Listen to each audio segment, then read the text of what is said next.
do have, one of our members who will be coming in shortly. He's, the local fire chief and the department was called on or something. He should be shortly. We'll start with Verizon first. We won't be able to make a decision this evening anyways, because we don't have the 239 review back from the county. But we should be able to go through all the actions so that the next meeting should be pretty rubber standpoint of approach at that time. And then once we're done with the Verizon, we'll go to Circle Drive and we'll wrap the requirements for Circle Drive.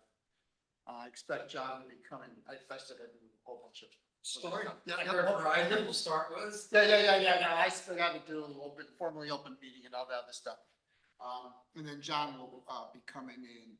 I'm sure in the next 5 minutes, if not before that. So with that, I have 7:03. I'll open the meeting for Town of Tuxedo Zoning Board of Appeals, May 27th, 2025. Meeting being held in person in Community Room 1, Temple Drive, Tuxedo. I'll call the meeting to order at 7:04. First action for this evening is the approval of the March 25th meeting minutes, which were previously distributed. May I have a motion to approve? I approve. Second? Second. All right, any comment? Hearing none, all in favor, aye? Aye. Perfect, all right. All right, next thing we have this evening will be the Verizon wireless tower for Southfields. I assume we have all payments, all receipts, mailing, all that good stuff. I have the affidavit. And the affidavit, that's right, just the affidavits, okay. Notice is hereby given that the zoning board of appeals, Town of Tuxedo, will hold a public hearing at the Tuxedo Town Hall, 1 Temple Drive, Tuxedo, in the County of Orange on the 27th of May at 7 p.m. or soon thereafter as possible on the application of Verizon Wireless, owner of the record of property which is subject to this proceeding, more particularly section 205, block 4, lot 21, in the Southfield Hamlet Business Zoning District located at 961 Route 17, Tuxedo. Applicant seeking area variances from the bulk table and from sections 9821 of the Town of Tuxedo zoning code in order to construct a 120-foot monopole with associated equipment. Copy of the application is available for public review at the Tuxedo Building Department. Interested folks may attend the public hearing or submit comments in writing. Assuming their approval, Town will make every effort to ensure it is accessible to persons with disabilities. Posted May 25th, 2025. So we've got our proper notice and just let me pop up some stuff here. All right, so I'll make a motion at this time to open the public hearing for Verizon Wireless 961 Route 17 for area variances for cell tower. And second. Second. Oh, okay, I'm sorry. What we have here this evening is, as it's pretty clear, as provided by the record by Verizon and their consultants, they're looking to install 120-foot monopole structure and related equipment in Southfields, not too far from, I guess it'd be across the Red Apple Rest property. It is a highway business district, the Southfield Highway Business District. According to our code, wireless telecommunication facilities are permitted in the Hamlet Business Zoning District upon issuance of planning approval from the planning board. Planning board is in the process of reviewing that application. In our record, we also have is the environmental impact or secret study. Planning board took lead and issued a, I guess it was a determination of significance or completed the secret review and have completed all matters necessary for that environmental impact statement. This is a little bit of an unusual action for this board, not that we're looking at variances, but Verizon is a public utility. There are various requirements from the FCC that are specific to Verizon and wireless carriers. Number of Communication Acts have taken passed. I'll just mention, not that I have any conflict, but my past experience with third-party attaches working for a major utility company. Very familiar with a lot of FCC regulations, shot clock periods, and all the other associated regulations associated with wireless carriers. That said, this is not something that comes before this board frequently, so I commend Verizon for the detailed thoroughness of their application, because one, it was a good refresher for me, as it's been a couple years since I've had to deal with this, and then for those on the board who may not be intimately familiar, it was a good tutorial. So that being said, what I'll do at this point is open the meeting to Verizon for their comments, discussions, and more detailed review of what they're proposing in substance. Thank you. My name is Scott Olson. I'm an attorney for Verizon Wireless, and we have some other people here. Nathan Keenan with Tectonic Engineering. He is site acquisition. He's very familiar with the site. And we have Brendan Hennessy. He's Verizon Wireless's RF engineer. So there's a very detailed report in tab 4 of the application. Mr. Hennessy is the one responsible for that. As the chairman, or acting, I'm not sure, I'm Jeff Sarms. I've been before this board before. As the chairman said, yes, we are looking to put up a new 120-foot monopole tower. It'll be within a secure fenced 40-foot by 60-foot lease area. It's at 961 New York Route 17, so it's just down the road a little bit. There is another tower kind of across the street and down the road a little bit. Before we proposed this one, we looked at that one very carefully. The problem is, if you're familiar with it, if you look at it, it has antennas basically from about the 70-foot level all the way up to the top. So we would have to be, and Brendan can correct me if I'm wrong, but we'd be at the 65-foot level, which is below the tree height. That's a problem because this low power technology, we would never install a new facility with antennas below the tree height when we're trying to accomplish what we're trying to do here, because the trees will diminish the signal significantly. So we couldn't use that one. There are no other towers in the area that we have to be that could accommodate what we're looking to do. The towers don't exist. That's why we need to put up a new tower.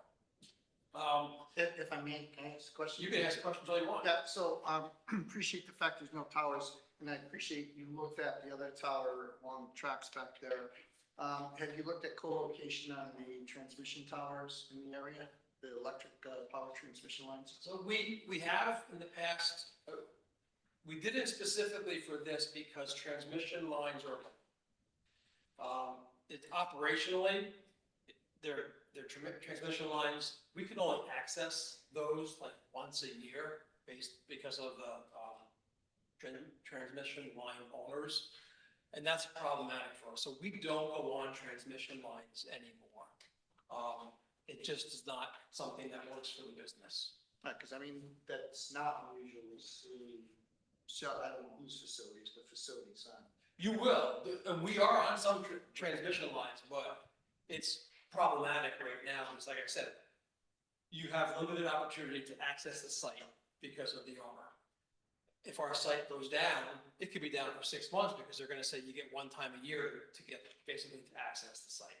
So we don't go on those anymore. It's basically a policy that Verizon has that they stay away from those. What about the one on top of the mountain there, still in forest? On top of that, I'm gonna. I believe we're on that site, we call that tuxedo, and I brought. Yeah, I think that was in your RF study. Yeah, I think we showed some of the ones, we are trying to offload that site, but yeah, so I've got the tuxedo site here off of kind of 17A off on top of that mountain, right? That's 180 foot tall there. We are already located there. And we what? Verizon is already located on that tower. Oh, it is. As it Yeah, stands. as a general matter, if we can co-locate on a tower or a tall structure, you don't have any 120-foot buildings here, we will do so. It's cheaper for us, it's quicker, so there's no reason not to do it. Would you would you be able to look at the old tower space and remove that old tower that's below the trees and use that space, or is that not possible? No, because as far as we know, they're still Oh, they're still using. using it. Exactly, it's an active tower, Crown Castle owns it, we did look into it. So there's just no space for us. Gotcha. We wouldn't even put it on there because it wouldn't be worthwhile. Right. Technology wise. So no, we would much rather co-locate, because like I said, it's a lot easier and quicker. We would have been done with this by now. Right. So. We are seeking 4 variances. They're listed in the application, so I won't refer to the specific sections, but one refers to being 350 feet away from the nearest school, park, or school or park, basically. The adjacent property is part of the Herrick Park. So we are 263 feet from the one side and 195 feet from the rear side. So, and we can't move it any further to accommodate the setbacks due to elevation and the topography. This is pretty much where it needs to be. With respect to that variance, the good news is that portion of the park is not utilized. It's just wooded. There are no trails that go through it, so it's shouldn't affect anybody using that property. How close are you to the homes that are adjacent to your property? Let's see on site plans.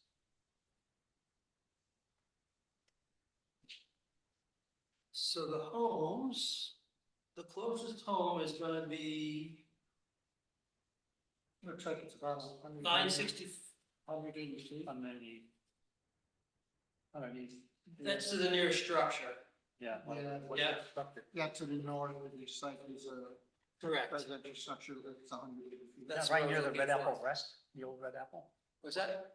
It's across the across the street. street. Across the from it, street. yeah. Across. Yes. It's a Um, big wooded area. And if you look and, there's a bunch of mature vegetation between the site and the neighboring property. So that should help serve, basically, screen at least a good portion of the property. And we did do photo simulations that are submitted to you separately, because they weren't in the original application, because we had to consult with the planning board. But we have those, and while the tower is visible, portions of it from some areas, generally speaking, and I think the planning board agreed, it's more or less concealed by topography and vegetation. But right in front of Route 17, that's where the most visibility comes about. That was the one variance. The front setback requires a side height of the tower, but we're about 82 feet. So we need a variance from the 100 and basically 20 feet, so it's 8 feet variance for that. I threw this in here because the planning board, I think they suggested it also. One of your provisions requires that a secure fence must encompass every single piece of equipment. And while that's true, well, it's almost 100% true, the utility backboard is never within the fenced area. The utility company will not allow it. They have to have unfettered access to their backboard. Every single site that we have does that. We can't put it within the fence. So I requested a variance for that because the planning board raised it as an issue. So, and I think that the last variance we're requesting is one for landscaping. If you look at the aerial on the site plans, you'll see that the site pretty much is surrounded by mature vegetation. Yeah. So our thought is putting landscaping is pretty superfluous, it's pretty, Right, yeah, I figured that. so the planning board just wanted us to submit that request for variance also. John, just FYI, we're on Verizon, I knew you had a call. But we can't make a decision tonight because we don't have a county review, but we are going through the presentation. Okay. And just, you're an active participant this evening because Sharon's not here, so. Okay, Right. very good, thank you. I apologize for being. Yeah, no. You had more important things to do. Okay. So those are the variances that we're requesting. Oh, tons. The planning board, as you mentioned earlier, the last meeting, the planning board went through in detail the, seeker environmental assessment form. And they're also doing this with a coordinated review. So you can rely upon that determination, but they determined that there would be no significant adverse environmental impacts. So they do not require a direct environmental impact statement. And in fact, they issued a negative declaration saying there were no impacts. So that's in the record also. So that's in a nutshell what we're trying to do and why we're here tonight. And if you have any further questions, I'm happy to answer them. Yeah, so there's a couple of questions, if I may, to start with. One of the concerns that you're looking to address is obviously the effective fall zone. And we don't have, I guess, sufficient distance or setback from 17. Your application talks about this break point in a tower, and I'm not familiar with towers, but I guess it's been a little bit of times. I'm not familiar with what you mean by break point or what the design is such that the tower would not fall either on the neighboring properties or on the 17, which is the bigger concern, should you have a catastrophic failure. Sure. Explain that a little bit. Absolutely. Understood, not an engineer. Yeah. But I have spoken to the engineers that write this all the time, and have a science background. I understand it, but I'm not an engineer. What they do for a breakpoint is, it's a way that they can design it into the tower so that if there was a failure, the tower will, if the tower fails, it's going to fail at its weakest point. So what they do is, at some point on the tower, I think here is the 80-foot level. Yeah, it's probably, looks like it's about the 80-foot level. 80-foot level. Up until that point, they actually over-design and overbuild the tower up to that point. So there's more steel, so it's extremely strong. And then above that, they just build it to the regular specifications. The point being, at that point where the overbuilt tower meets the regular built tower, that's what they call a hinge or break point. So if there were to be catastrophic failure, which, while towers have failed, again, not an engineer, but engineers have told me, properly designed, constructed, maintained tower never fails. There have been tower failures, but they haven't been properly designed or constructed. There was a couple out in central New York. There was one manufacturer. The bolts that connect the tower to the foundation were found to be defective. We do not use that manufacturer. We have not used them for years and years, even though they supposedly corrected the problem. So what I'm trying to say is, while we kind of have I'll call a weak point in the tower, it's still built to all appropriate standards. And if something should happen, the engineers say that it will crumble at that point. Yeah, so just, you know, I've been 40 years plus in the business of working around towers, and I've seen almost hundreds of tower failures. Generally, it's excessive ice loading combined with some significant rain. Now granted, the towers I'm familiar with have additional attachments and they're not single monopoles with just some antennas. But catastrophic tower failures do occur, and I just want to make sure that this is a monopole, it's not guide, so it's going to break at that weak point, and that it's set so that it isn't going to come on to 17. Now, I know there's a lot of vegetation, but it's also downhill from that point as well. Correct. However, can I ask you, so if you're, so I understand that the specification is that it's the same length of the pole to Route 17, but you guys are asking for less than that. So if it were to fall over, Yeah, so it's designed so it breaks, the That portion 80 foot. that breaks will not hit 17. I got it. Correct. So the base will be strong enough to stay put, but the weakest link is the top half, and usually someplace in the middle or 2/3 up, there's, whether it's a crumble or it's some weaker link or the transition piece, that should be the break point. And the other question is, I'm sure Seeker addressed this, but how about fire? And, you know, you will be in such a heavily wooded area. If there is a failure, you know, their homes right nearby. It would, well, first of all, you know, and again, you never say never, but there are not routine fires on these structures. That doesn't mean it hasn't happened. But, access road will be built and designed to accommodate emergency vehicles. So if there was some type of accident or fire, and, the road is not gonna be too long, so the emergency access fire can get right up to there very quickly. Has there ever been problem up top of the mountain with that one up there? I don't think so. I mean, not that You know I'm what? aware of, but, and again, I've been doing this for Is that- do we have a 29 map? years. A long time. It's right. It's Very, right very from the, haven't heard of any upper rim. fires on towers, however, you can. Across from the Google it, Appalachian. see I mean, it's some, the same. I can appreciate not fencing in the backboard. But the rest of your facility is fenced, and I assume you have some sort of gate at 17. You know, probably with a little bit of a pull off and then some. I gates that people believe just we can't spoke drive. at the planning board, I'm pretty sure that we. All right, Kelly's shaking Did- yes, so I guess that's. Okay. Yeah, Yes. there's a gate a little way up. Okay, Yeah, I think the planning board required that, we added them to the plans, all right. yes. The other question I have is, obviously, there's value in the approval of this monopole. I assume how many other attaches are gonna attach onto this pole? It's not, not gonna be Verizon by itself, so ultimately, I would think others would want to attach, right? Generally, that is the case, but you do have other carriers on the tower that's on the other side of the road. Right, and over where's. So traditionally, they will not just pick up and move to the expense. So if they're content where they are, they would stay there.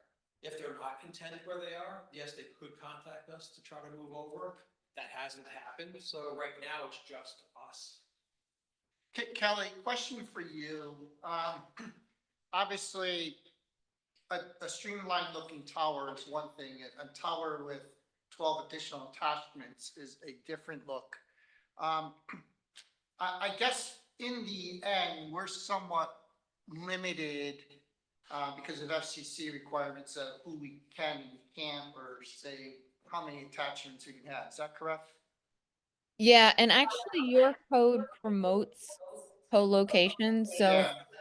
it says that you have to have it at the minimum height that's allowed, and your wireless communications consultant reviewed to have it at the lowest height.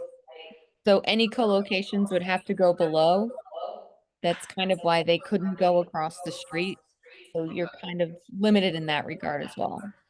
All right. And the other thing on that issue, there are only in this area, I think, 4 total licensed FCC carriers. You have Dish, AT&T, T-Mobile, Verizon. So you have only 4, maybe 5 licensed carriers. And as we said, a bunch of them on the other. So other than municipal uses, potentially, again, this might be only a 1 carrier tower, maybe 2. But if there was a need for municipal antenna space, that's enough. That's rent free. And again, I know I'm on a question too, but maybe you can explain for this board why, I mean, now with some of this 5G antenna stuff, you see smaller localized attachments on the power poles and smaller antennas. Why that technology won't work for you in this area versus the need for 120-foot monopole? So I'll give you the very quick answer. Yeah, there's not that technical. The quick answer is, so I think what you're referring to when you refer to 5G is 5G, what is it, ultra wide? Yeah, I think you're talking about small cells. Yeah, small Small cells. cells. Basically, because you have such poor service here and topography, small cells are not really an option. You know, it's just not. The bottom line is when you're trying to come into an area to serve a good sized area, you need the regular type of tower. Sometimes you can supplement with small cells on the edge of the fringe of the service, but you can't just do a small cell in lieu of a regular tower. At least in this situation, so typically what it comes down to is if you have these large gaps where we have no service, which we demonstrated in the application, that means no 700 coverage in this instance. You kind of need to get that RF out there, the signal out there. So with a small cell, in the gap identified in the application, you may need, a handful to get that gap filled in. And it's still not gonna fill in like where it might be covering some of these trails across 87, right? Or, wherever these other smaller gaps that it may be filling in, you're not gonna get that benefit either. So typically where you'll see those small cells deployed are in situations where we've got the coverage, but we need the additional capacity to offload these macros. So this solution here is kind of both situations. We've got significant gaps and we need to offload that site that's on the top of the mountain. Good, thank you. No problem. All right, I'm gonna shut up and let the rest of the board ask questions. So I think that you addressed the things that I had,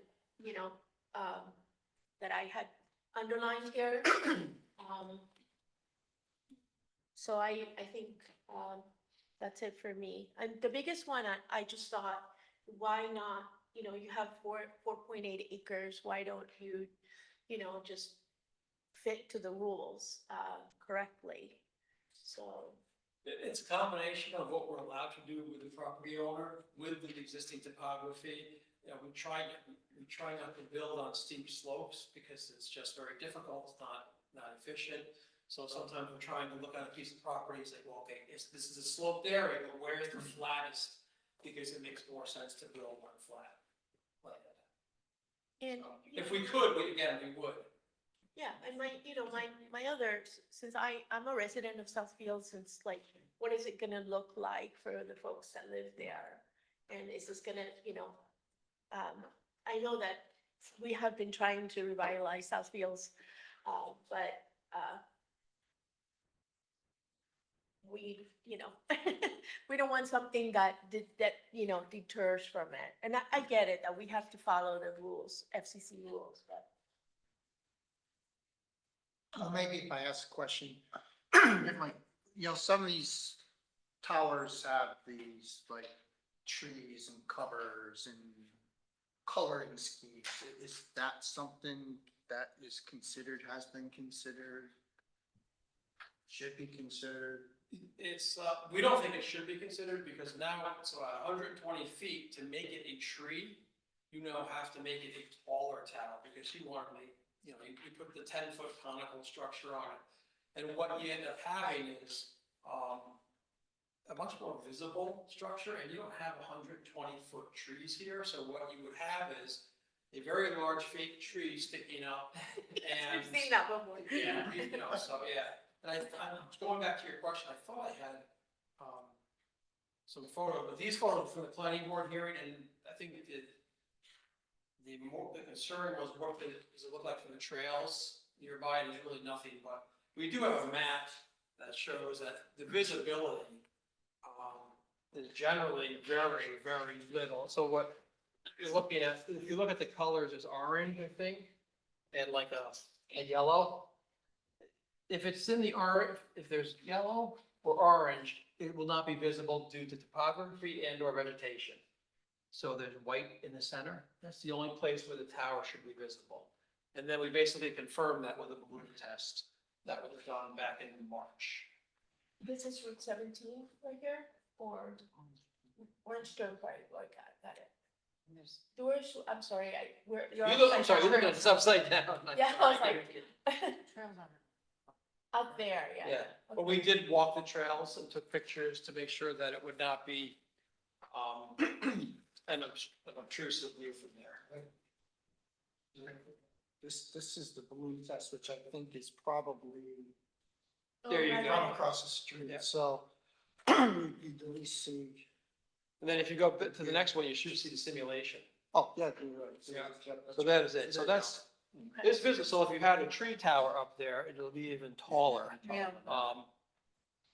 Tree towers Yeah, work. I mean, those tree things, In they certain look so lo- fake. Yeah. It doesn't get look worse than actually. If the tower height is low enough, 90 feet-ish, give or take, so 80 feet, it can be very effective. But once you start to get over 100 feet, just making it a little more obvious at times. That picture that I'm seeing there, is that the maximum amount of attachments and stuff that's gonna be on it, or what are we? That's looking just, at? that's just our antenna array. As I was explaining earlier, Others might rent it. others, while they can come to rent space if they so desire, they're already located on another tower that's not available to us across the street and down the road. So, maybe you weren't here when I was talking about it, but I don't, are they just gonna pick up and move? They won't do it if what their current situation is working for them. If it's not working for them, they would move, but we have not. Well, I guess my question is, if they did move and that came into play, what would that look like if everyone decided, hey, we're gonna go down and use this pole because it works out better for everyone? It would be similar across the street, so that you'd basically be taking antennas from the tower kind of across the street and moving them to this one, so you'd be taking antennas away from that view shed, putting them here. So it would be a net zero, basically. But you wouldn't, and it would go below as far as workers. It would go below those Yes, existing. unless they decided that it has to go higher, they'd have to come to you and prove why it has to go higher. But again, that's a lot of effort for a company if they're content at where they are. So that was what Kelly was talking about, the consultant kind of picked the lowest possible point or the highest point for us, and that's what they're attaching to. So anyone probably has to be, unless it's say the fire department, police department, probably has to be at equal or higher height. So they can't go where they're at in anything above, like require some sort of pole, which that's kind of a complicated process. Question, Yes, that 180 feet from the nearest structure, what is that? Is that a home? that I don't know. See those all? It's over to the, I think it is. Oh, I think that's the neighbor who showed up at the planning board. So that's, No, he no, got no, further. he's down further. that structure we're talking about would be 4 on this map here? Yeah. That's the Yes. closest structure? And that's how far from the tower? 180 feet, 180 feet. yes. You heard nothing back from me? So- Oh, that was that close. No, and they're on the list of, people that were notified of the planning board hearing and this hearing.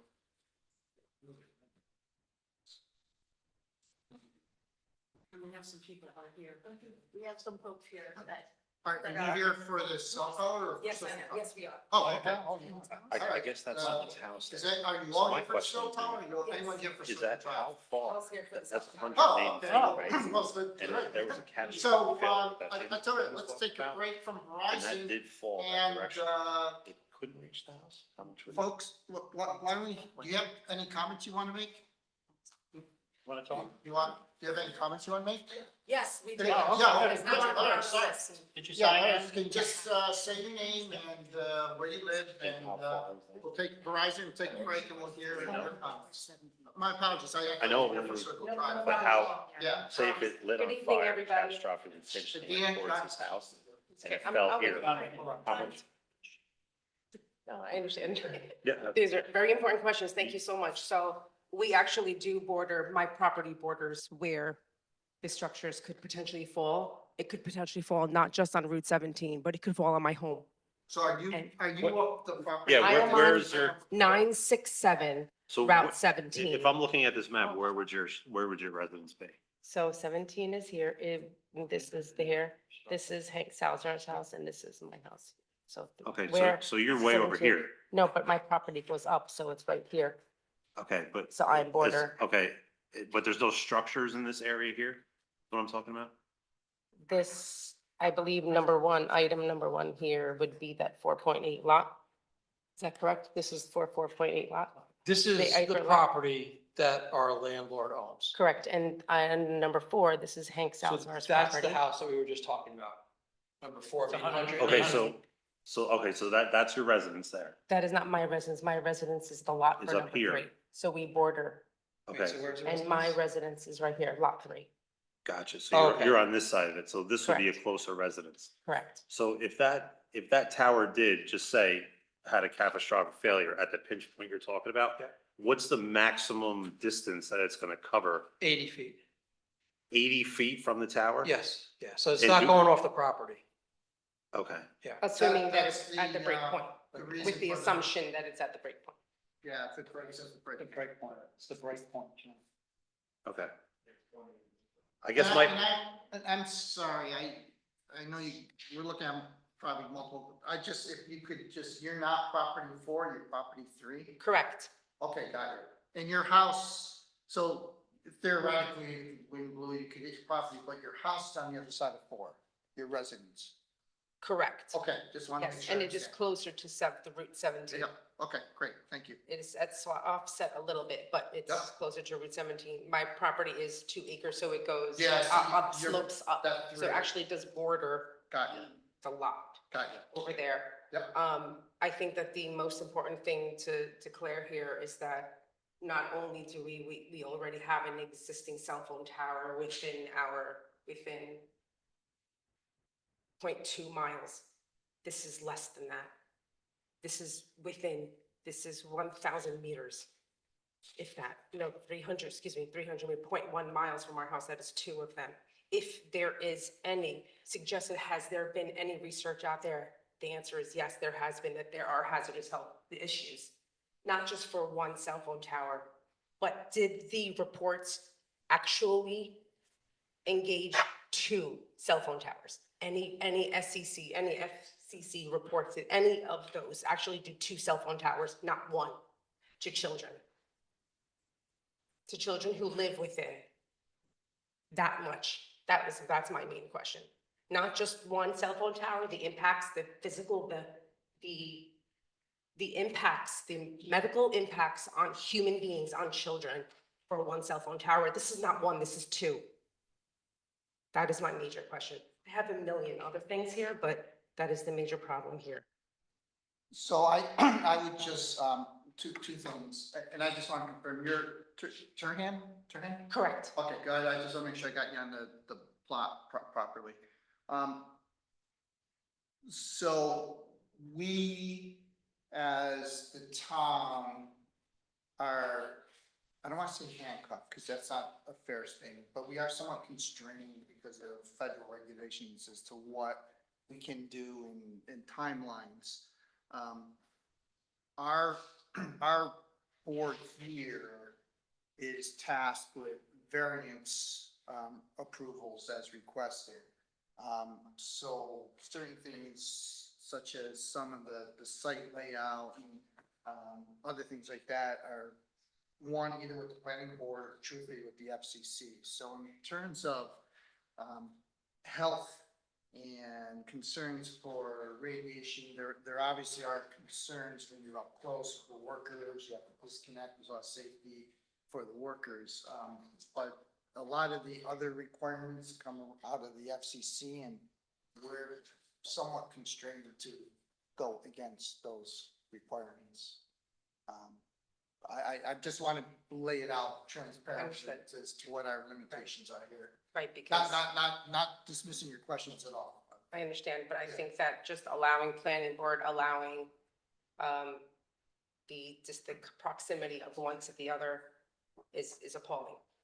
I think that since the tower on top of the mountain has reached capacity, so they need another one within 2 miles of it. What's to say that the one at the Red Apple Rest, behind the Red Apple Rest, all of those did not reach capacity as well? I think it would be, I would assume that they would also reach capacity, don't you? That they would have reached capacity. Verizon has reached capacity at the mountain.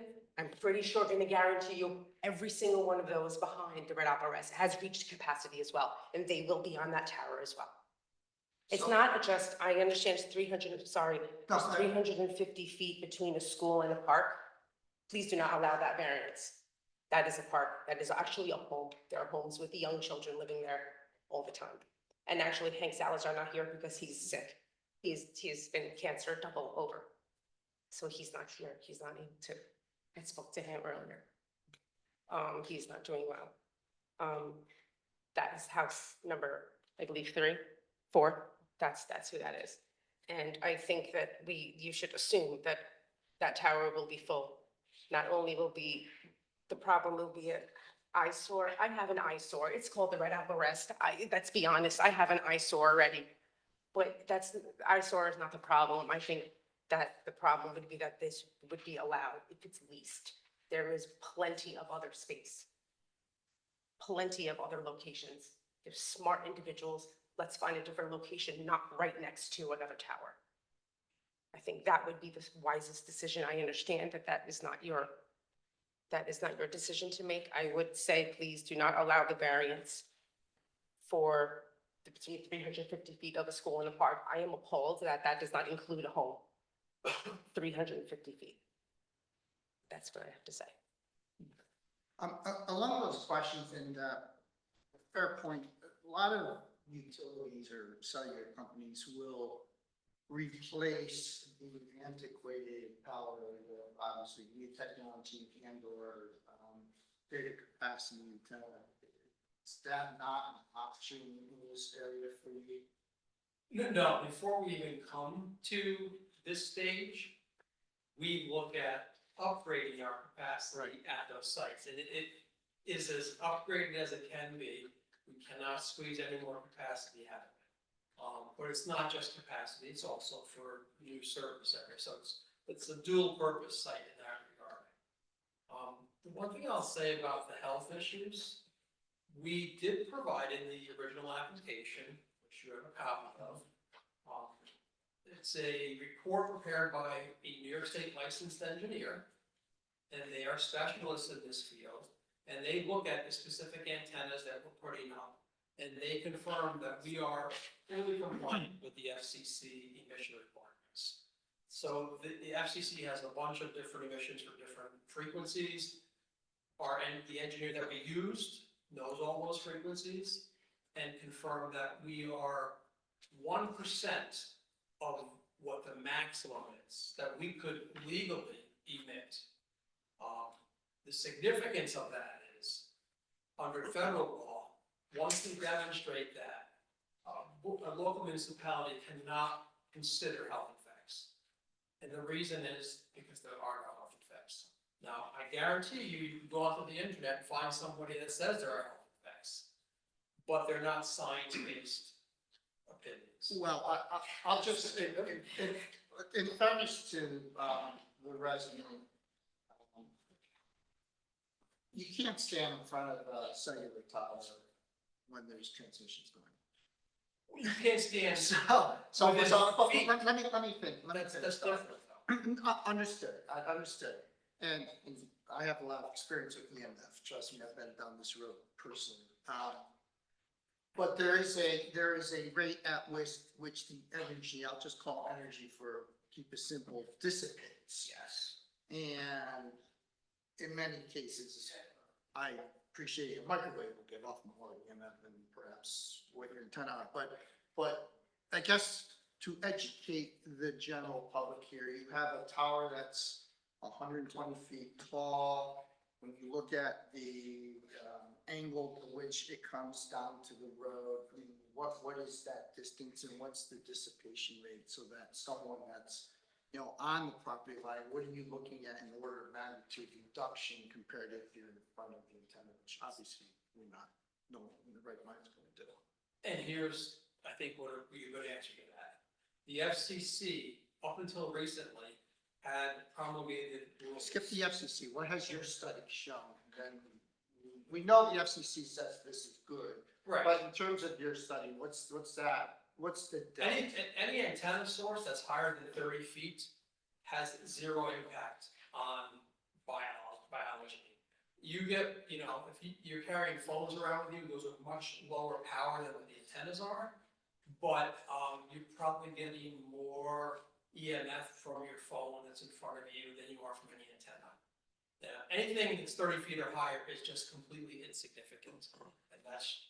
I appreciate that people may not want to agree with that, but that's just the science and it's the reality. It is. Just really quickly on that report that we provided, I think in there it states that, we're compliant at all publicly accessible areas. So as you stated, yes, workers climbing up the tower, that poses a risk to them, but anyone on the ground here, it's a non-factor. And is there, design criteria that further mitigates any RF or EMF concerns? We do that when necessary, right? In these tower sites, it's almost never necessary. I can think of one instance where we did have a tower site next to a water tower. Now, obviously, when we had our third-party report ran, it says, okay, you are exceeding the occupational limit here. So workers that might need to paint the tower, et cetera. So what you need to do in order to be compliant is power that sector back by X amount. And so we had to do that before, but given the structures around this site and the way the terrain slopes, we don't foresee, obviously, the report certifies it. So. And this is a 700 megahertz? We do 700 megahertz, 850 megahertz, the PCS, which is 1900, AWS, which is 2100, and then our C-band frequencies are 3.8 gigahertz. I'm sorry, what is the last one? C-band, so that's our main 5G, that's the 3.8 gigahertz, so 3,800 megahertz. I have a quick question. If it's that the vegetation does hinder the radio frequency to, it's thermal radio hours, right? Yeah, thermal. What else? I'm sorry, Are they thermal or non-thermal?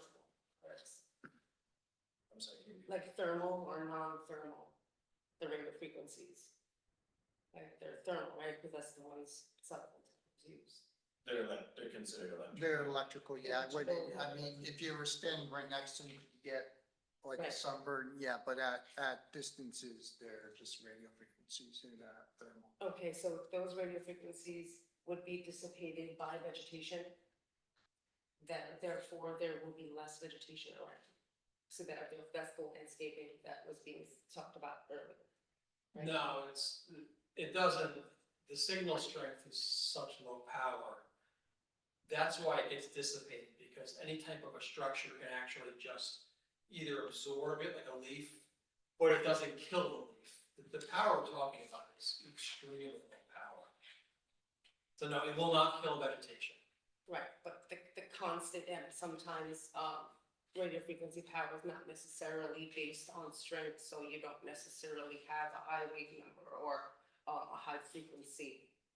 I understand that, however, the constant, a chronic having that low frequency, not only in one direction, but the problem with there are 3 residences there. The problem with there is not only are radio frequencies coming in those directions, it's also coming in from another tower.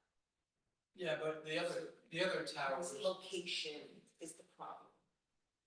Okay, if I may, Sure. it's best to address the questions in the board Okay. instead of getting. I agree, that's, absolutely. Yeah, no, that's fine. I just, for Is clarification. it that if, so two-part question, my apologies. The radio frequencies, or could they potentially cause a problem to the homes in multiple directions? Yeah, so I guess and it's a fair question. Obviously you have dual sources. Well, I'll let you answer the question, but the impact of 2 towers, close proximity, do you know if they're the same frequencies? They're not the identical frequencies, but they're going to be in the same ballpark range, because all the carriers use similar 700 megahertz. One may use like 720, another one will use 750. But with 2 towers, you're not gonna see an amplification.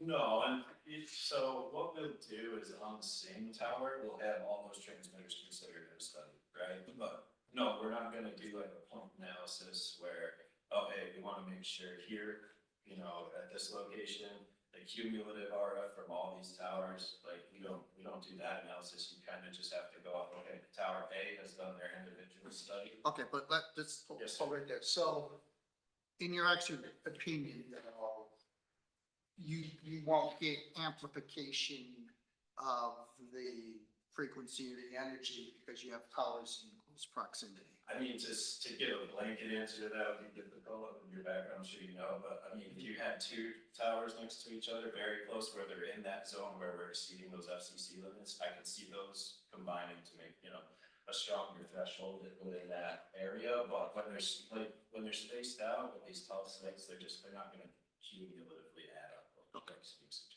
Which is what her question comes to. Okay. Can I ask if you've looked at other locations and why did you shoot them down? And was this the first one and you were happy with it? We have a site selection analysis in exhibit 6. Yeah, it's page 91 of Yeah. 187. Which I just kind of Yeah, 91 of 187 if you sign up. So we, Just. no, it's like in this area, because of the area, we looked at 4 different locations. One was the Crown Tower. That's the first one we looked at because it had. a tower. In Sterling, right? Is that what, oh no, the Crown Tower. The Crown Tower is kind of. Across the street. That's what Yes. I'm right at rest, right? Exactly.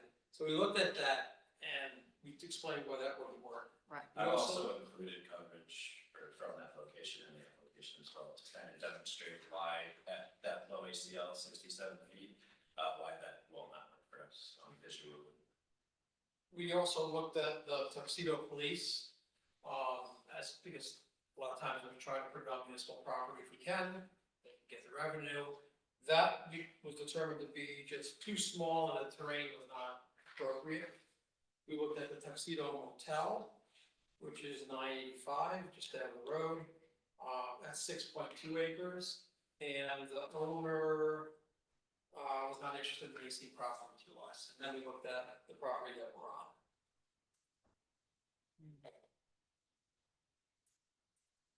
Thanks. You're welcome.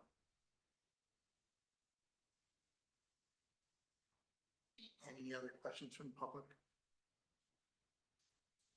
Okay.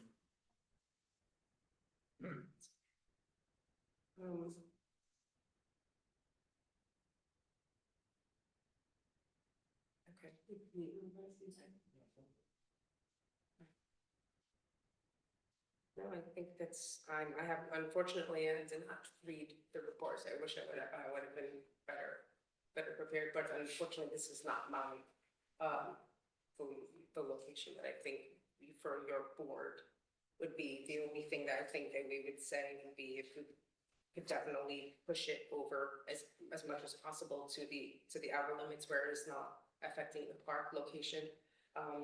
It also borders our property and we do frequent we have ATVs and we go into on our property quite frequently. If that could be moved as much as possible, but I understand like the flat land would be most usable land for them. Okay, thank you. Anyone else have any other questions? I'm just curious, does the owner of the lot 1 and the lot 5 on the other side with the apple rest, is that the same owner? Do they own both sites?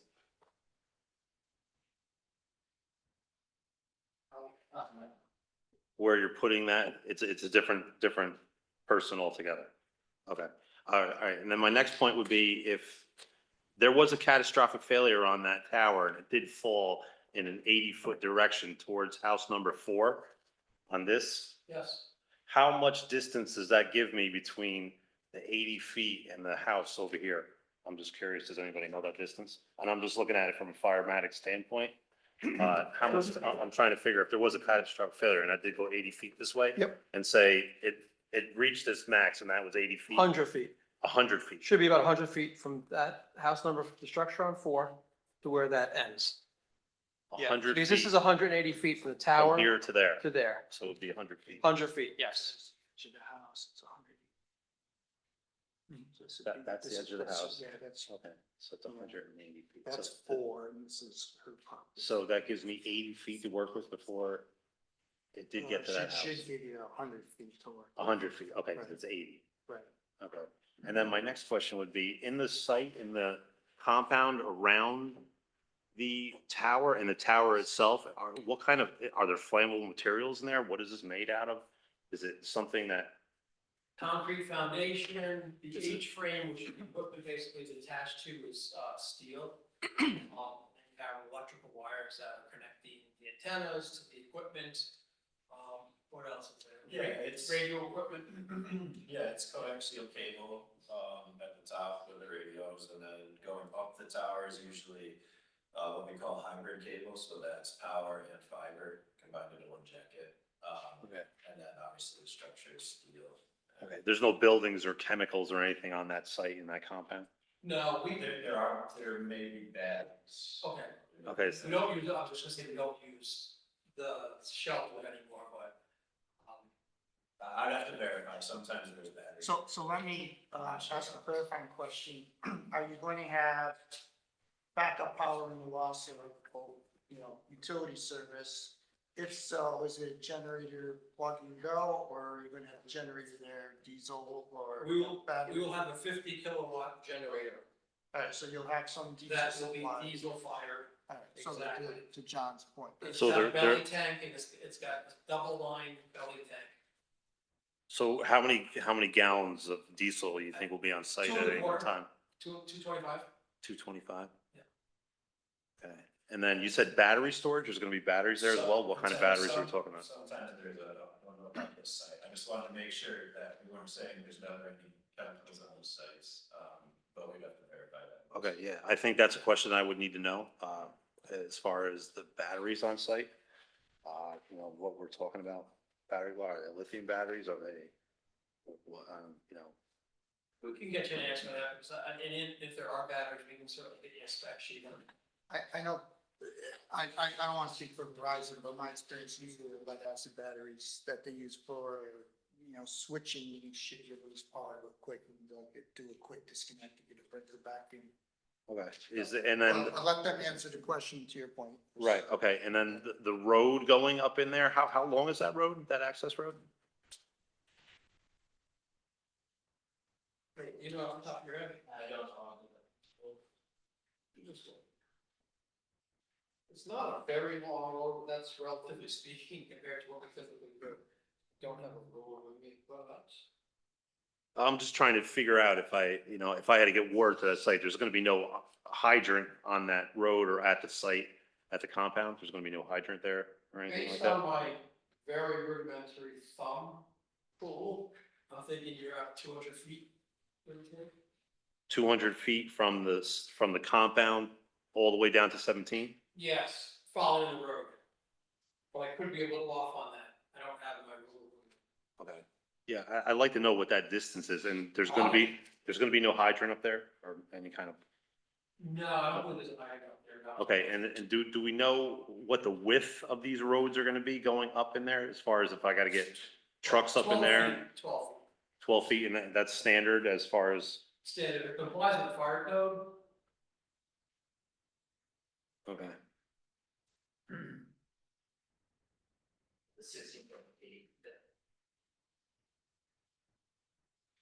Okay, those are all the questions that I have. Obviously, probably no hydrant because it's all well, we're not connected to the. Yeah, that's why I was trying to So figure out my if there was, assumption would be, no. If they're volunteer fire.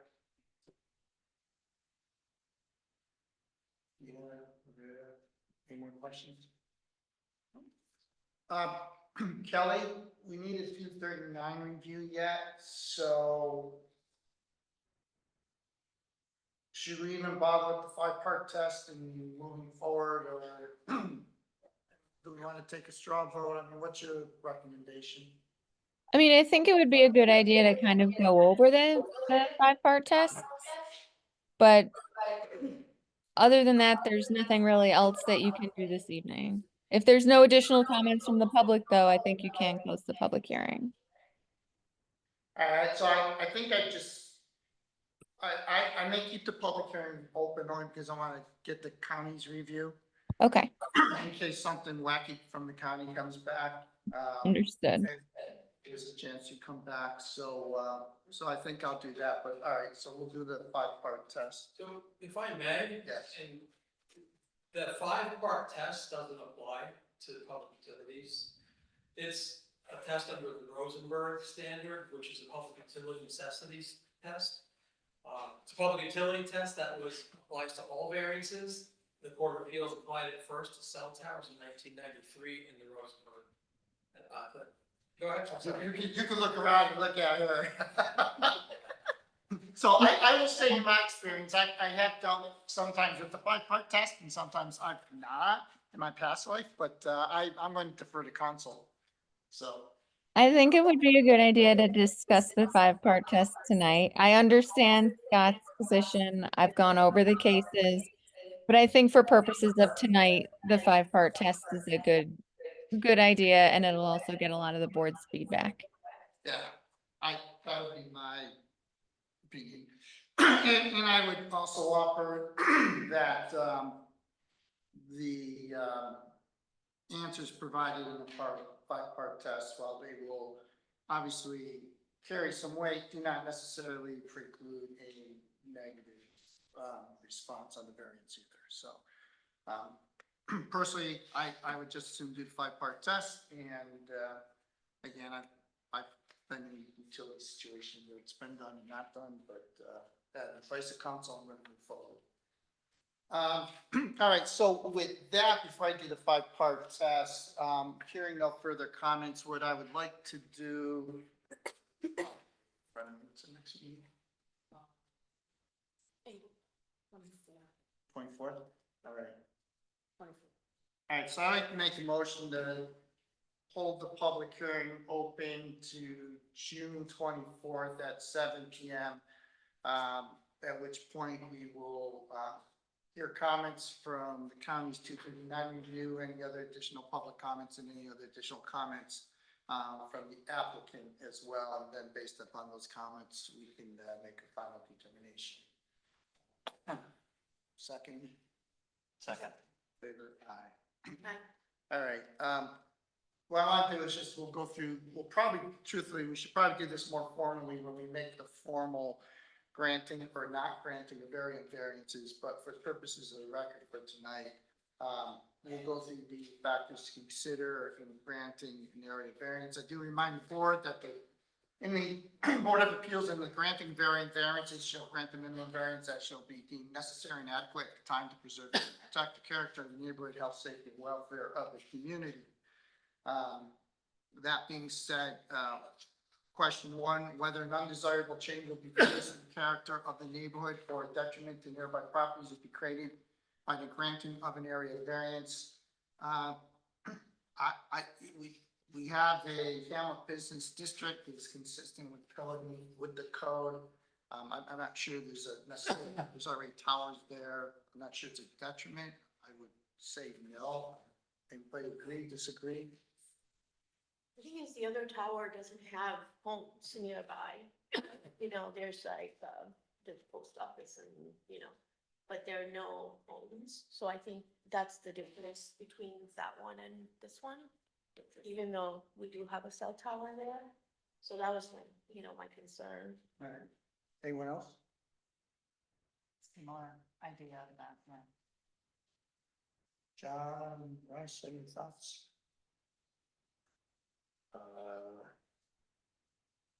I guess I would have to agree with what you said. All right, so with a 3-2 consideration, I question 1, whether an undesirable change, with 2 proposing detriment, 3 not. Question 2, whether benefits sought by the applicant can be achieved by some method feasible to the applicant to pursue other than an area variance. Again, I read with great interest, all 200 pages plus, but I'm an engineer and kind of wacky. So I am convinced that you are pursuing what seems to be reasonable, and I don't see any other means feasible. Rest of the board, thoughts? I mean, it looks like, that was the one place that you chose is the place where it's makes sense to do it because of topography and so on. So in that respect. I do, and again, this is not foreshadowing any approval or disapproval, but I do want to commend the board with their, or I mean, the applicant to consider it for the breakaway for the tower. I think that's an important piece. For me, the concern would be either falling on the house or on the 17 and the consequences there. So I'm okay. And John Russ. All right, whether the requested area variance is substantial, don't get offended, gentlemen, but anytime someone comes before me with big variances, I consider them substantial. So, Yeah, I think there's. Yeah. yes. Whether the proposed variance will have an adverse effect or impact on the physical, environmental condition, neighborhood, or district. I'm going to defer to the planning board's secret study and determination that there is no significant physical, and environmental harm, so I'll say no. All right, and whether the alleged difficulty was self-created, which consideration shall be relevant to the board, but shall not necessarily preclude the granting of the area variance. And obviously it's self-created because you're looking for variances. All right. So that's sort of, again, the 5 factors for granting the area variance. And as we said, none of those will necessarily preclude the board from granting any area variance. However, I think it's appropriate for us to get additional feedback from the county. And should you want to visit Deborah and take a closer look at the application and make comments, the public hearing will be open. You're welcome to send in written comments if you can't make it on the 24th. I would think, unless the board disagrees, the 24th, we should have all the appropriate information we need to make a decision from your perspective. So I think we need to bring everybody. Someone's got to be here, obviously, but unless something comes back wacky from the county, you may want to check with Deborah so you come here and figure out who should have to attend. I'll be here. Do we Yeah. have the county back from planning board? We do have that. Yes. And so I can't imagine it being much of a difference. I would surmise not, It's gonna be but a local Don't city. jinx it, Scott. yeah. Don't jinx it. I jinx it every time. Step in it every time. So with that, I will close this evening's meeting. Again, the public hearing will reconvene on the 24th at 7 p.m. Thank you. All right, thank you. Thank you. Anyone here for Circle Drive? You are. Waiting so patiently. You're probably thinking, oh my goodness, this is gonna be that tough for me. Small potatoes. Oh, I mean, we do this for all of the applicants. Doesn't matter how big or small. First time, so. All right, let me close some windows here, open some other windows. Do you have your affidavit?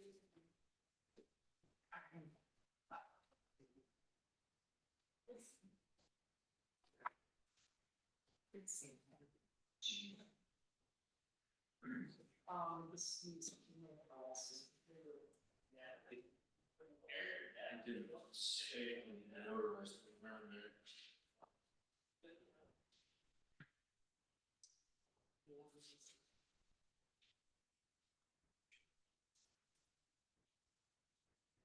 I'm okay going through this pending notarization, if that's the word.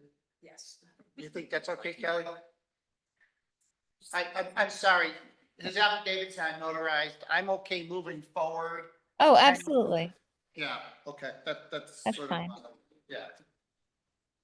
But again, you won't be able to get your final documents until notarized documents. We have about a that. notary here during the day.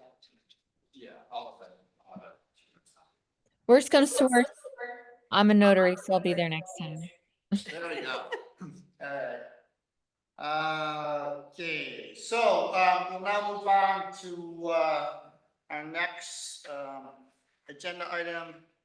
12 Circle Drive, area variances for addition, section 212, block 2, lot 21. Again, I'm not sure, we have some new board members. As much for your benefit, when someone comes before this board, at least it has been for the last umpteen years, I've chaired it, particularly in East Village over by the high school, most of those lots are all non-conforming. We will address all the non-conformity in order to make the property legal. for lack of better words. So anything that happens in the future is all covered. So we are going to cover, the property's already non-conforming. We will cover all the non-conformities. And obviously, we'd like to minimize the degree of additional non-conformity, which is really what we're here to talk tonight. So with that, I'll open the public hearing for 12 Circle Drive. Notice is hereby given that the zoning board of appeals of the town of Tuxedo will hold a public hearing at Tuxedo Town Hall, 1 Temple Drive, Tuxedo, in the county of Orange on May 27th at 7 p.m. or soon thereafter as possible for the application of Curry Fabiano, owner of record of the property which is subject of this proceeding, particularly section 212, block 2, lot 21 in an R3 or medium zoning district located at 12 Circle Drive, Tuxedo, for area variances from the bulk regulations of the zoning code of the town to allow for construction in addition to an existing single-family home. Applications available for review at the building department. Interested in making a public hearing or some comments, and we make every effort to make sure folks with disabilities have access. Posted on May 5th and signed by myself. This does not require a 239 review from the county. So we're able to move forward with a decision. Any decision tonight, if it's in the affirmative, will be pending notarization of the affidavit of mailing, and then I assume all fees and charges, everything. Yes. All right, very good. So we have the applicant's property in 12 Circle Drive. It's up there between the high school and whatever it is up here. I keep forgetting the name. It's basically a whole bunch of variances for an addition to a house. It looks like it's squaring off of the house.